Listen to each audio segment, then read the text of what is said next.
Here we will show you the parts of a tracheostomy tube. This is a tracheostomy tube. Now this tube has an outer diameter and an inner diameter. The inner diameter of this is 8, which you can find written here on the flange.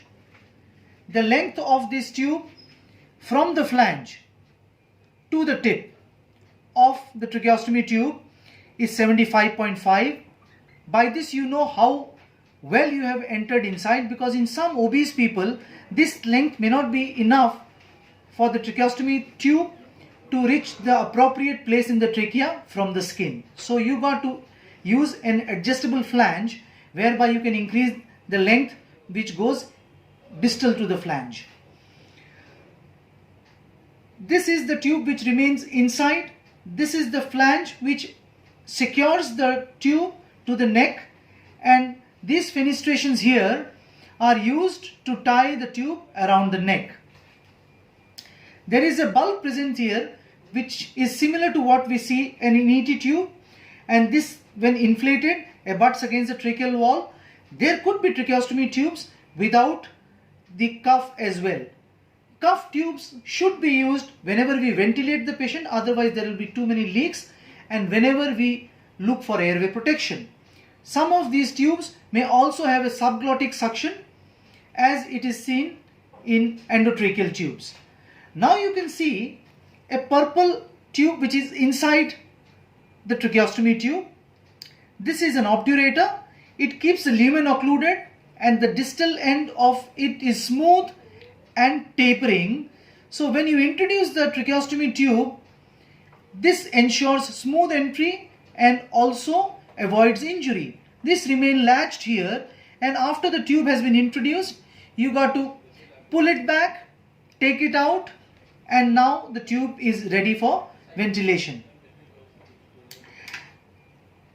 Now we have two tubes here, one with a single lumen, which is this, but there are tubes available in which you can have a double lumen tube, one introducing inside the other one.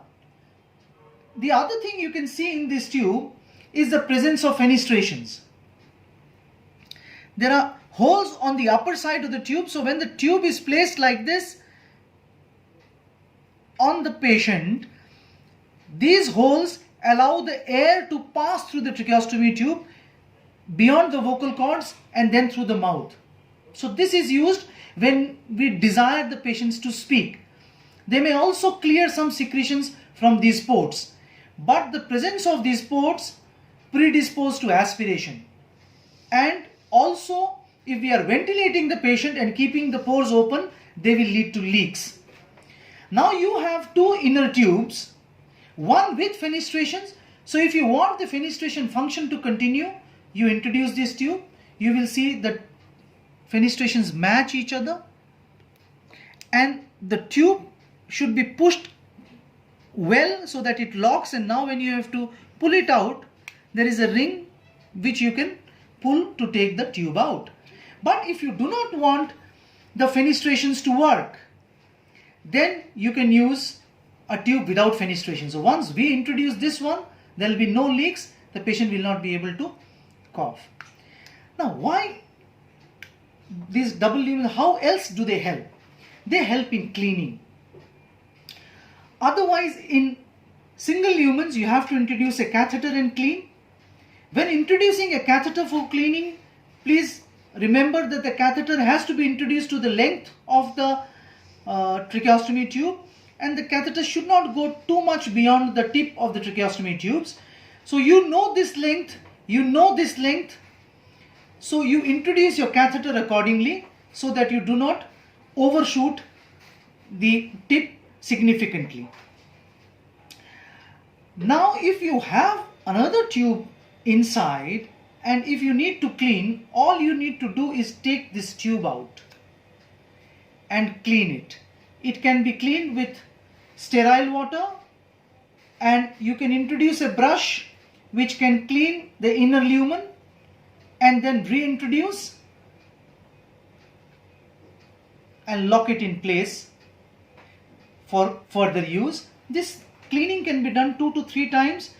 This is useful when we send patients to home on tracheostomy tubes, because then there is an ease but that they can take it out and clean without having requiring the services of a suction machine, although it is desirable that they also have suction machine.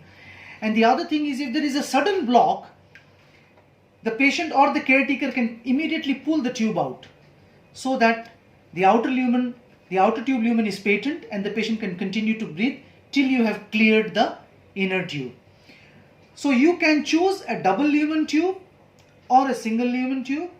You know how to clean the tubes. In this, the only way you can do it is by introducing a suction catheter, whereas in this one you can withdraw the inner tube and do cleaning of the inner tube and then reintroduce it.